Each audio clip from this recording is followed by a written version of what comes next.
This is Standout Series.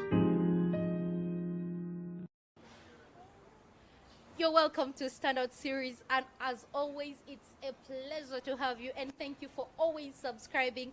You can never imagine how grateful I am that you always choose to stand out with me.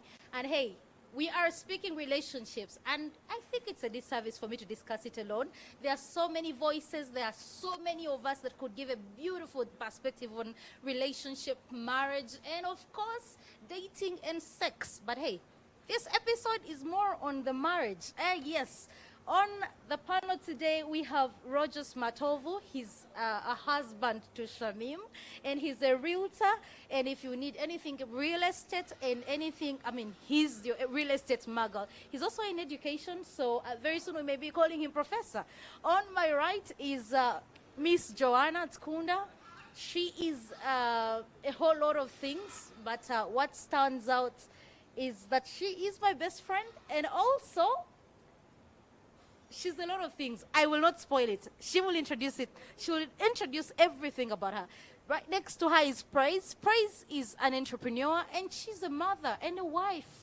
Yes, and we are picking all this from, I'm very sure we'll learn something from Praise's perspective. Those who know, surely know.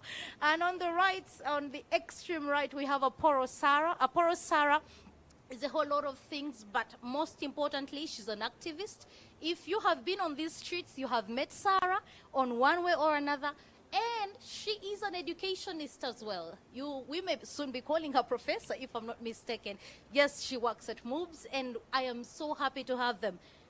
Rogers Matovu, are you happy as a married man? Yes, I'm very happy. Why are you? What makes marriage fulfilling, or what makes it, what about it that makes you happy about it? It's because I live with the best woman globally. Best woman, how? What are those qualities? And I think that's a beautiful way of looking at it. That's a beautiful way of being with Uh, someone. my marriage perspective, or my perspective with a relationship with a woman, is summarized in Shamim. And everything that I can say I enjoy about the marriage, everything that I say I like about marriage, it's because of this woman that I live with at home. I have had stories which I have just heard that I have not experienced. But in my own experience, I can tell you that if I say I'm enjoying it, I love it, I'm happy, it's because she has provided the platform to make sure I'm happy and to make sure we enjoy this. She's everything that there is to be in this marriage. She's a wonderful lady. I'll be honest with you. She's wonderful. And those of you that know, if you have a wonderful person, then you're going to enjoy the experience. If I narrate to you who this woman is, I might not end. Yes. I hope my husband at one point is as happy about me as Matovi is proud of Shamim. But hey, I cannot be. I'll give Joanna a chance to explain what she does, and I'll ask her what she thinks marriage is, because she's still single, from what I know, unless she wants to give us an exclusive. I'll pick what she thinks about marriage, and she'll pass it on to Praise. I would want to hear what they think marriage is. Thank you so much, Evelyn, and Standout Series. Like she said, my name is Joanna Atkunda. I am the founder Uplift Slam Africa. I am the co-founder and administrator League of Young Professionals Uganda. I'm basically passionate about women, girl, child, and education plus leadership. For me, I think, actually not think, marriage, I think it's a beautiful thing. Marriage is a beautiful thing, and I'm so looking forward to it. Yes.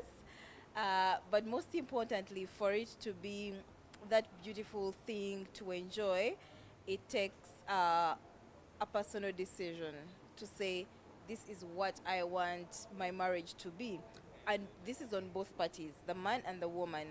And that decision comes in at a point where you say, I'm going to work on myself as a person.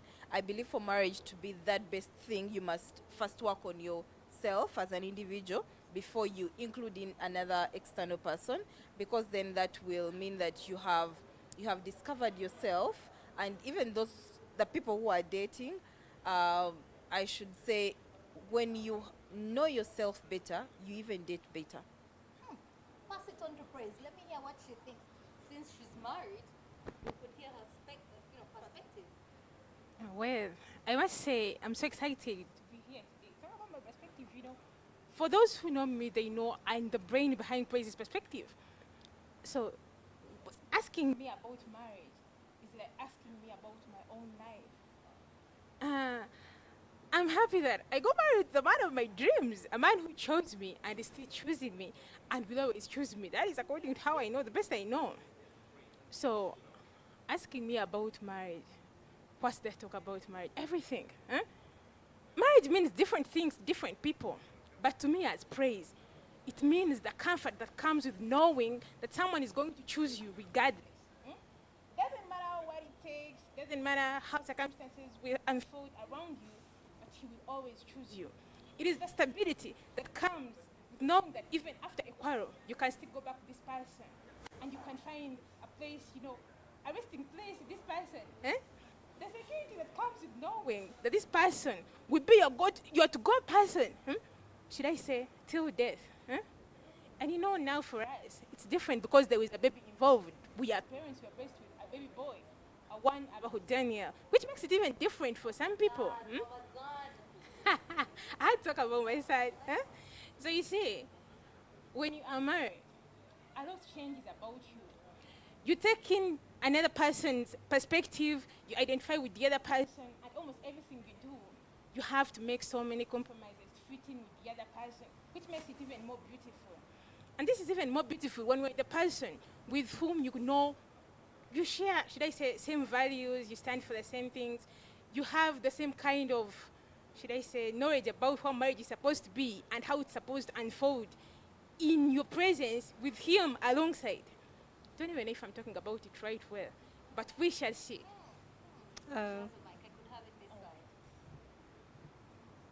Okay, if these two are a true representation of marriage, then I want to get married ASAP.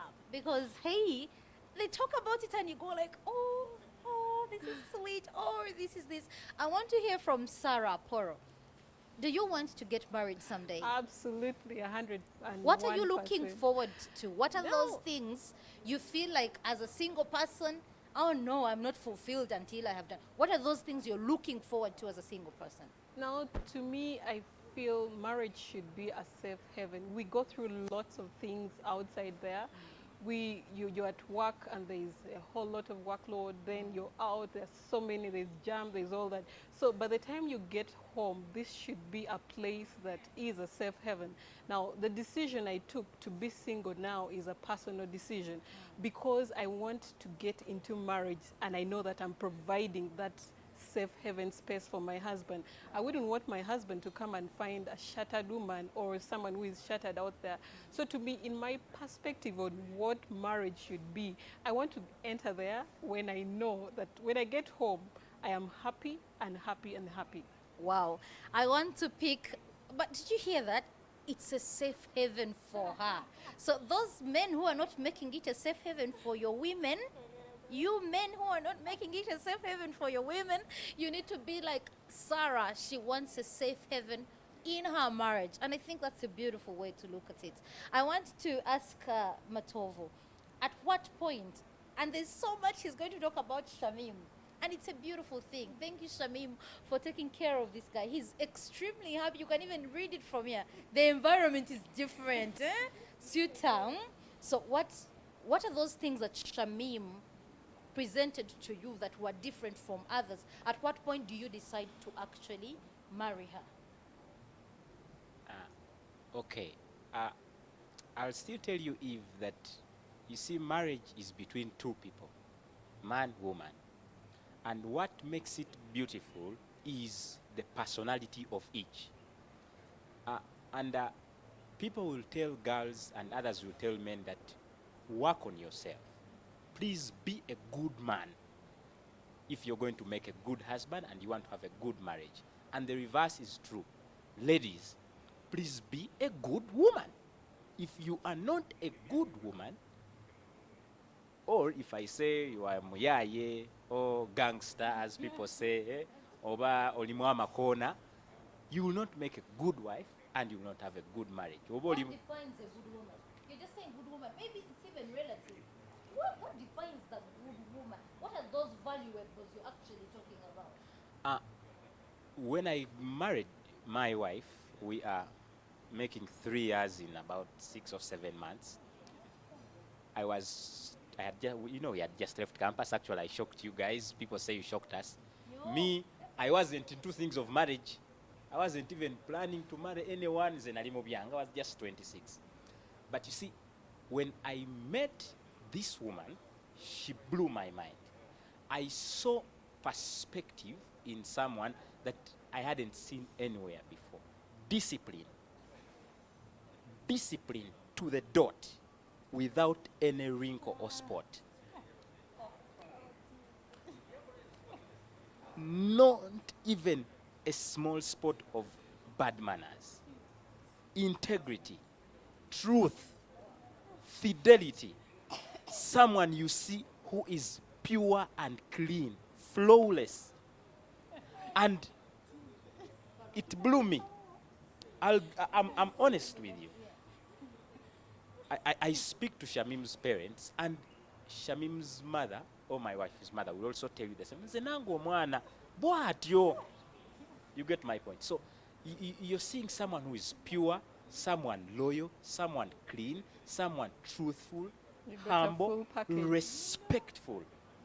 Shamim will respect even a young child, young like this. And those things blow me. And the married women will tell you, whatever I've told you is what makes the marriage. You have to respect your husband. You have to be truthful. You have to be humble. You have to be loyal. You have to be pure. Change it the other way around, and you'll get the conflicts. I'm sure Mama Dan will tell you. Lie your husband, you will see problems. Okay? Disrespect him, you will see trouble. You will fight the next day. So those are very fundamental things to the women out there, to the ladies who are not married. Humility, respect, be pure, be loyal, and those things will make the marriage for you. You see, when he mentions all these things, I am driven to a point that we are all with flaws.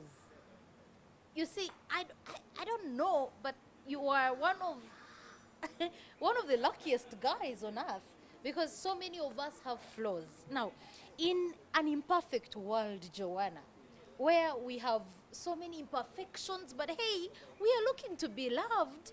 We are looking for the marriage, the glorious marriage. We are looking to be referred to as the virtuous women. Hello? What do you think as a single person you could do to be a close resemblance of Shamim, or even a better version? Because I mean, look at all those virtues the guy mentions. Respectful.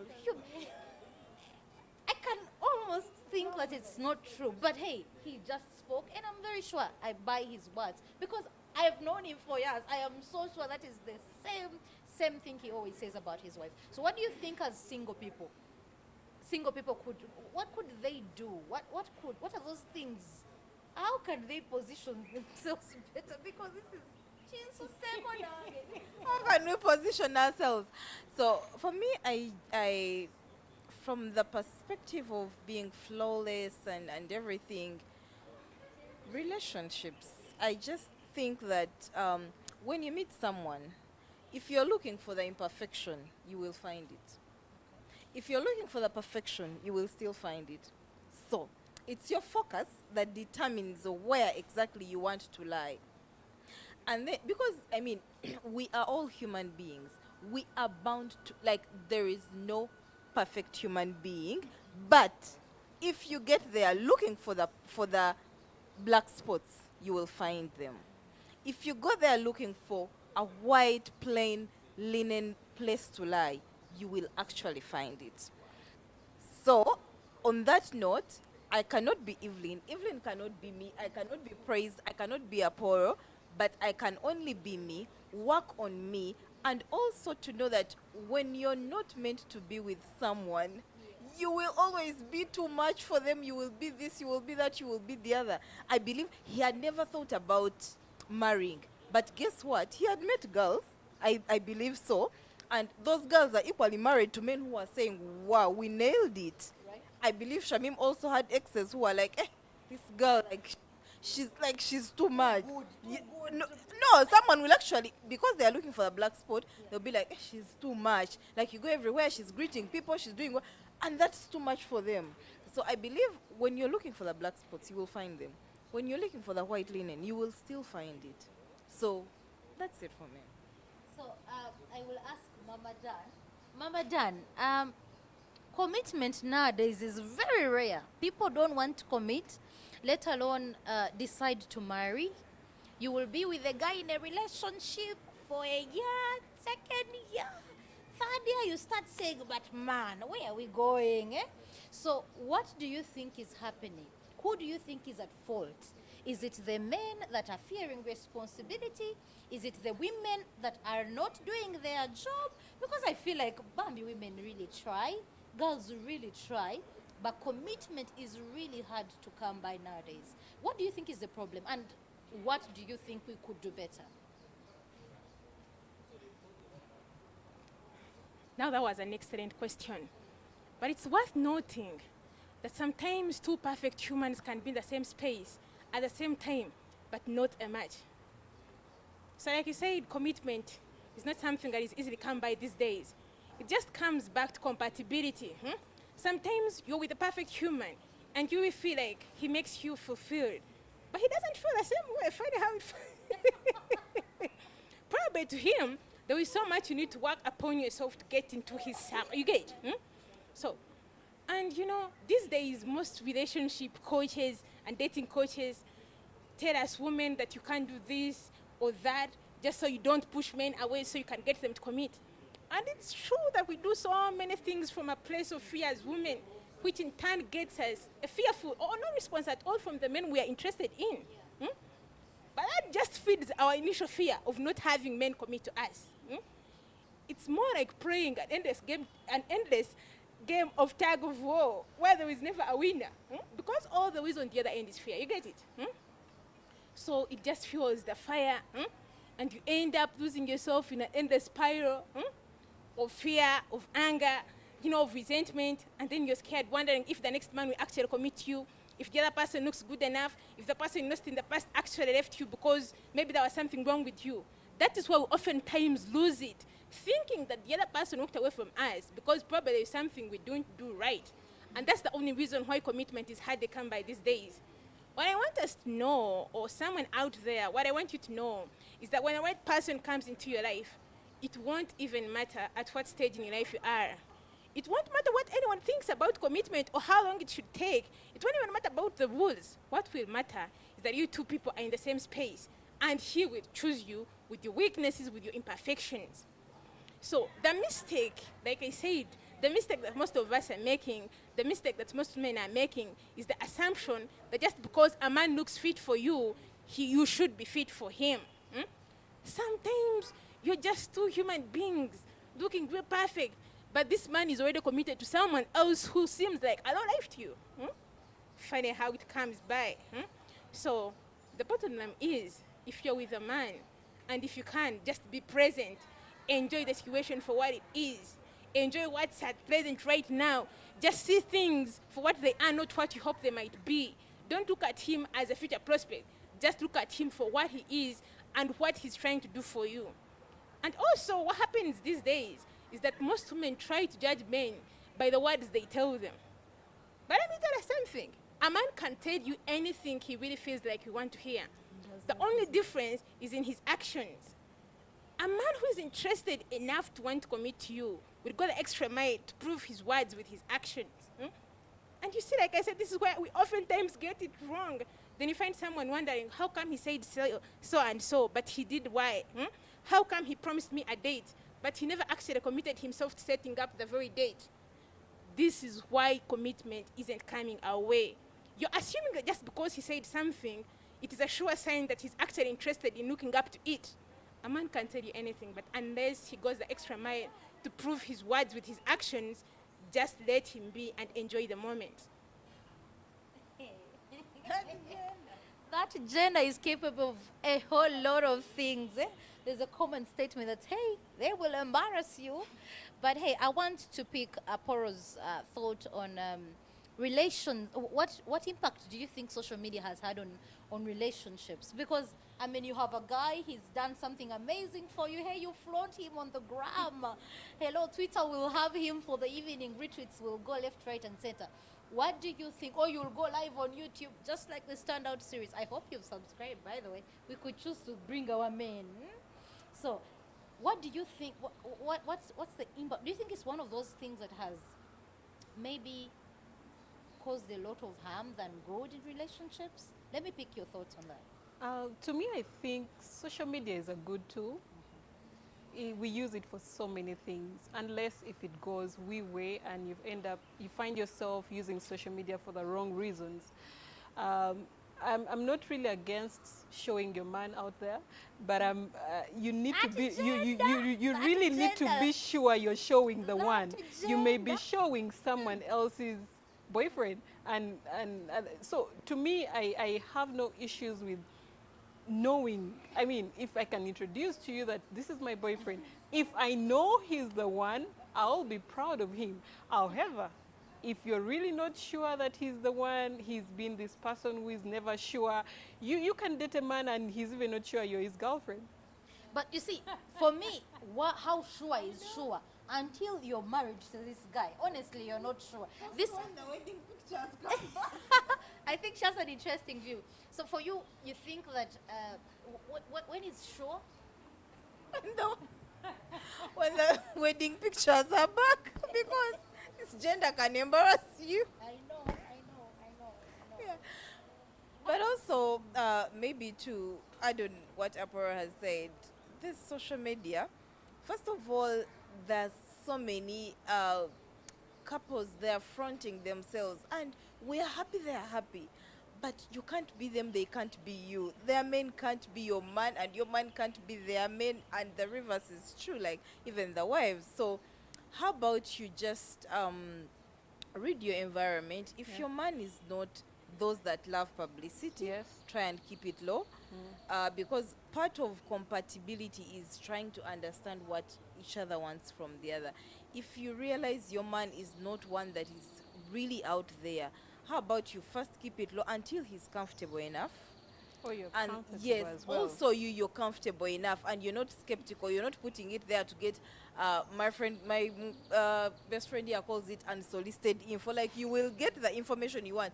Put the picture out there in the morning and be like, like my brother is nailing it, and someone be like, he's my best friend's ex. He is my cousin's ex. I mean, put it there when you know you're going to take in whatever unsolicited info will come, and he is going to be comfortable with it. Yeah. In my case, I would actually prefer let the man be the one to post, because that gender. well, maybe- you heard it from the singles, and I want to ask the marrieds. If you're saying that marriage is indeed a bed of roses and you have found a partner suitable, why is cheating rampant among the marrieds? Why are the marrieds having sideward chicks? Yet, I mean, where do you think? I mean, we want to cross over, but we're also scared. You married people are going for these young babies. You married people are harassing campuses with your small company and distorting this whole. You're causing inflation on the streets. So what is happening there? Why are you people cheating? I'm not saying you in particular, but I'm using you as an example. What is happening there? Thank you, Eve. Just allow me to give a small take on the question of commitment you said earlier on. And I want to tell the ladies out there that any man, and I'm serious, any man will marry a girl they feel is worth to marry. If you see he's not shifting, he's not committing, it's because he feels you can't be in his home. But trust me, the day he meets a girl that will blow his mind, and he sees that this one he will marry. Yeah. Case study. Tawulidde. So, That's my take. so you think it's the ladies that shouldn't have a problem? Or No, it's the you men that don't are have a problem. deciding? You don't have a problem. Yes. You ladies, please, you don't have a problem. But it's just him. No, I think a man will live with you for will date you for 3 years and meet the one, and within 6 months he's getting married to the other one. So what does that mean? It means you're either not reading. To me, I Yes. feel the day I noticed that a man will marry you if he's interested in you, my heart rested, because I know whether I try to convince you that let's get married tomorrow, no. When he's ready, he will. And when I know that you're planning to get married in the next 3 years, and for me, I want marriage now, that means we are not compatible. So I would let you be, I move on, and probably get the one who is ready now. I'll give you a live example. We've been married with my wife 2 years and I think about 5 months. The total amount of time I have known her is just 4 years. But I mean, Evelyn, I've known you until like 7 years. There are people I've known for 10 years, 15 years. The total, like from the day I first saw her to date, it's 4 years. But she's my wife. So, ladies, you have no problem. But it's just that he feels that you, but there will come someone, like what Joan said, there will come someone who will see that, oh my God, This is the this one. is my woman. So if you see guy is not shifting, omanya takulaba mu soup. No, super is okubanga mwali, but also the person Is perhaps not is you. not You're ready not to step compatible. up responsibility-wise. Not men. Are you serious? Not men. That's why they say if you see he's not mania giving you money, it's because he will give it somewhere else. No, are you saying that you now will be giving, you're the kind that give money, Kameza money and stuff, and I give my wife money. My wife is supposed to get did money. you give her as a girlfriend money? It wasn't my responsibility to give her money as a girlfriend. A man is responsible to take care of his wife. Wife, Yes. okay? Wife. If you're not the wife, he can, but it's not his responsibility. Right now, I am 100+% responsible to take care of Shamim. Like, the word is responsibility. When you're my girlfriend, I may, but it's not my responsibility yet. And the reverse is true for conjugal rights Let me or ask sex you, or something. Let me ask you, did you smash Shamim before marriage? No. Because it was right now, she must give me. It is a must, okay, right now. But before then, it would be at her own mercy, if she allows. Even when she doesn't feel it, like Eh? Right now, no, it is a must. But of course, we will talk. These are other serious issues. Now, back to your question of cheating and stuff. I'll talk about two things. Number one is selfishness, and number two is lust. And that's why people cheat. I can take you back to the Garden of Eden. Despite everything that God had given Adam and Eve, they still, out of selfishness, or should I say glutton or what, they wanted that what? To get caught the other fruit. And these men, it's because, they are selfish. They feel they want everything. And, that lust, we call it the lust of the eye. When he sees a chana nga chitambula chiyitawo, awulira chiyagala chikwateko something. And it is something inherent in human nature. And it's something that we have to fight each and every day. I'm not saying there is anyone who is a saint or something. Me, I will walk and you will say, girl, he has passed the gun. But it is now incumbent upon you, the person, to first say, Rogers, Kokarachi, Kakana. But if you don't fight the selfishness and the lust, you'll go for it. And you'll have, and then another one, and then another one. So it is lust and selfishness inside human nature. Okay, so you heard it from the married. I would want to pick Praise's perspective on financial management in the home. How do you keep your marriage at float? How do you keep things running as a woman? Because I mean, people seem to say, "Oh, women are the prime ministers of the home." You have heard that, but how, as a woman, do you think you could? Because finances have come as they cause a lot of tension in marriages. What do you think is your role as a woman? How can you keep your home afloat? Thank you, moderator. So about money, it all comes back to the foundations you built when you were still dating. See, some things are not easily changed once you have committed to someone. So right from the time you actually decide that you're going to date this person, you need to set your boundaries and know what you're going to take in, know how everything is going to be managed, especially when it comes to money. Because you see, sometimes some men take it that their money is their money. They can't always give you a portion that they feel is suitable enough for you as a woman, which is sometimes okay, especially in this era of woman emancipation where both women and men are working, where everyone can bring something to the table. But what is a constant in almost every marriage is that a man still remains a man, a provider of the home. Yes, you can always split budgets every once in a while, especially if it's completely okay with you as a woman. But most times, and almost every other time, men feel comfortable providing for their woman. And especially when he's 100% that you're his, he already brought you home, you are his wife. So for me as praise, this is how I actually manage our finances. I realized that my husband is a businessman, I must say, and he's rarely home. He's always on the move, work trips here and there. But we came to understand that he has a home, he has a wife, he has a child, he has a maid back home. We have our extended families. So when it comes to finances, most times it's about him.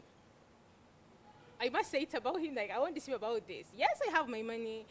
Yes, I earn like he does. But my money as a woman, I have so many things at stake that need to be attended to by me as a woman where I cannot involve my man. For instance, our in-laws, the third parties, it is always us the woman take care of all that while our men are out there hustling. And everyone will look up to you as a woman because they feel like you're in charge of your man. If your in-law ever wants something from your home, the first person to go through will be you as a woman because they think our influence on our men is the highest. So if as a woman, your man is not giving you enough, sometimes it becomes some kind of hard work. Sorry, I know you have so much, and we'll continue this discussion.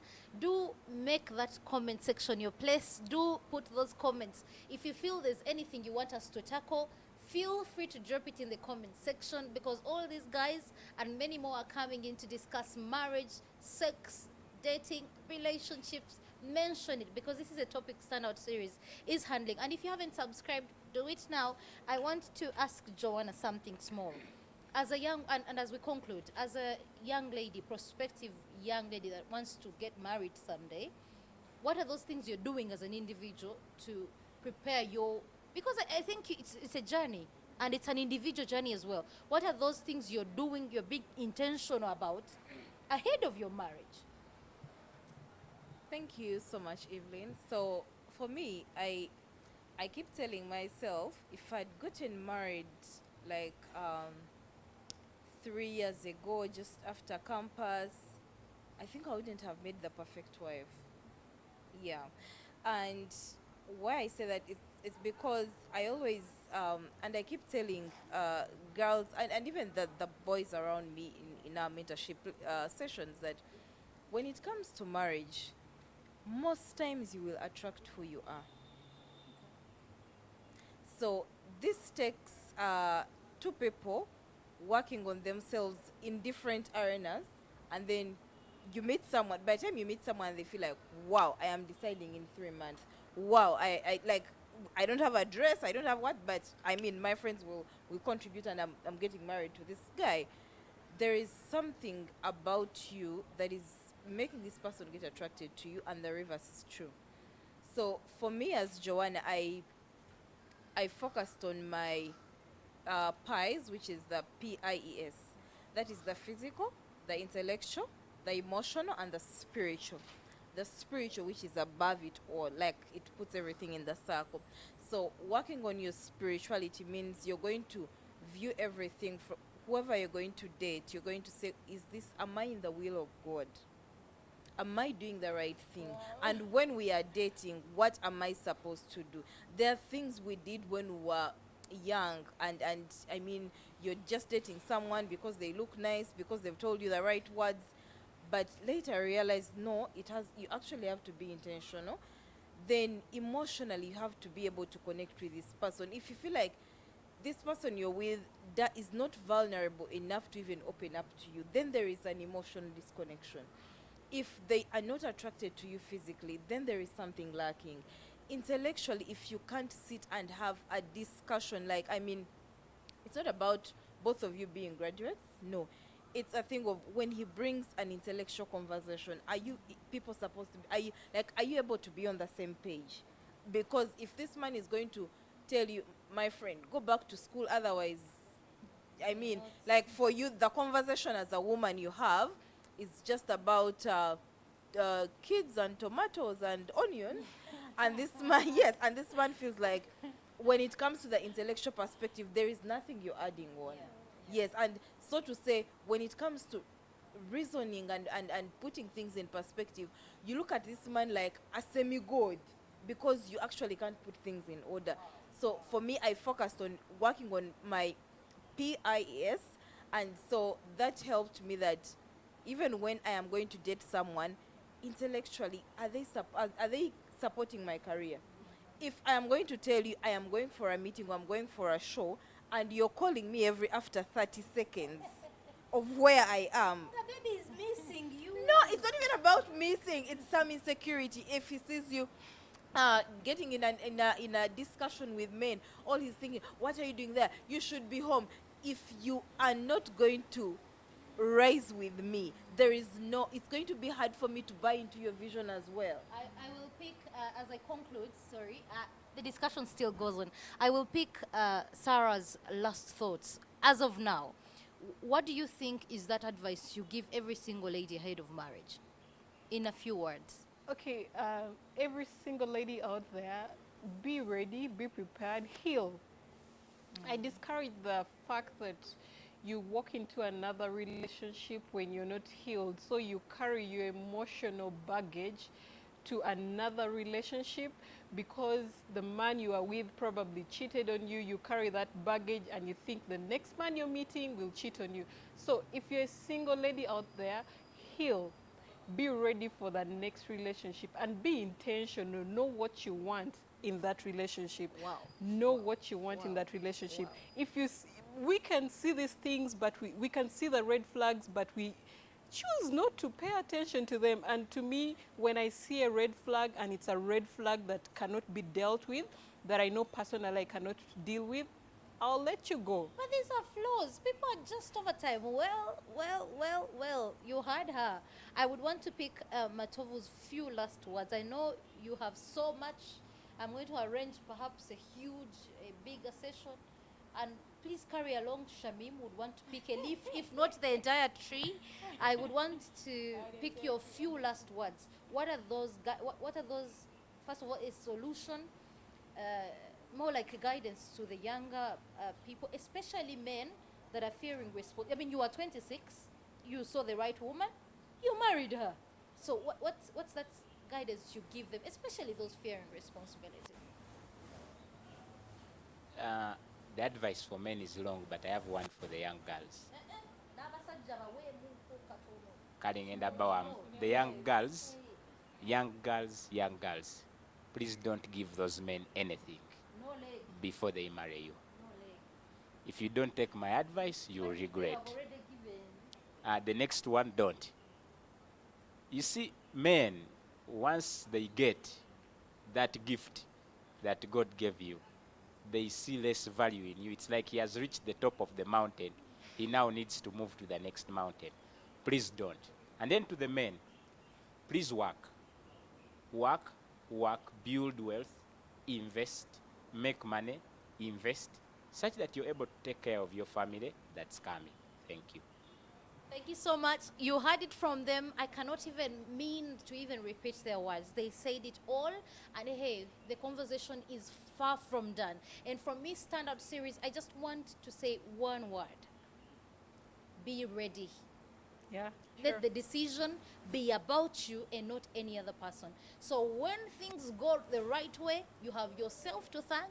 And should they go south, you have only you to blame.